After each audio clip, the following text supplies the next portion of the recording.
Čovjek se razlikuje od životinja po sposobnosti razmišljanja, donošenja moralnih odluka i učenju. Znanje i obrazovanje nisu samo sredstva za profesionalni uspjeh, već i osnovni elementi koji nas čine ljudima. Kroz ovu temu istražit ćemo zašto je znanje ključno za ljudsku egzistenciju, kako ono pomaže da se izdignemo iznad nagonskog ponašanja i kako neznanje često biva zloupotrebljeno. Razlika između nagona i razuma. Životinje deluju prema instinktima, dok ljudi imaju sposobnost rasuđivanja. Bez znanja i obrazovanja ljudi mogu postati robovi svojih nagona.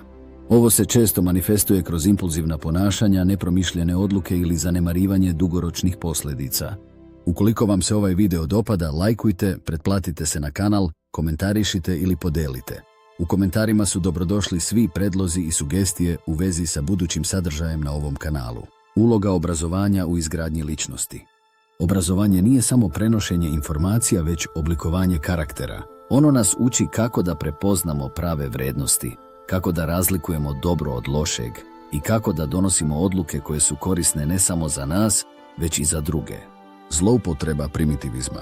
Ljudi na pozicijama moći često koriste primitivizam, odnosno neznanje i nagonske slabosti masa da bi ih manipulisali.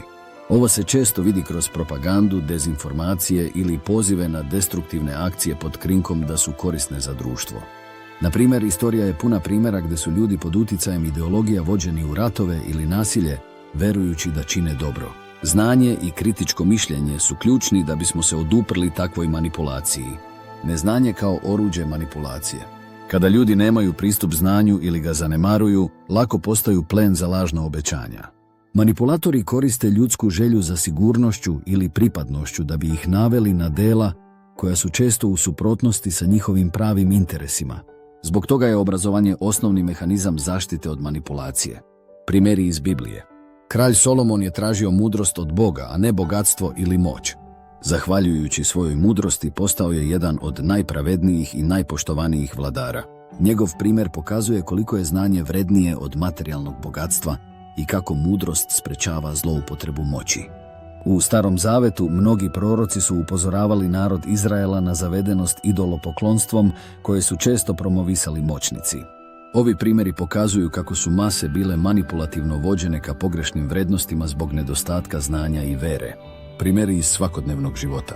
Mediji i politički lideri često koriste lažne informacije da bi uticali na javno mnjenje. Na primjer, kroz lažne vesti ili senzacionalizam manipulišu strahovima ljudi kako bi ostvarili lične interese.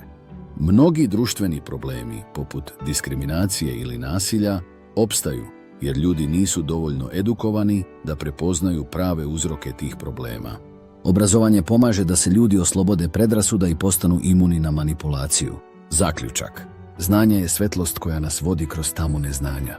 Ono nam pomaže da razumemo svet, bolje komuniciramo, gradimo dublje odnose i donosimo mudre odluke. Obrazovanje je proces koji traje čitav život i predstavlja temelj za duhovni, emocionalni i društveni razvoj. Također, znanje nas štiti od zloupotrebe i manipulacije, omogućavajući nam da prepoznamo prave vrednosti i da se izdignemo iznad nagonskog ponašanja. U vremenu kada manipulacija postaje sve sofisticiranija, obrazovanje je naše najjače oružje za očuvanje slobode i dostojanstva. Ukoliko vam se ovaj video dopao, lajkujte, pretplatite se na kanal, komentarišite ili podelite. Vidimo se u narednom videu, do tada lep pozdrav i Bog vas blagoslovio.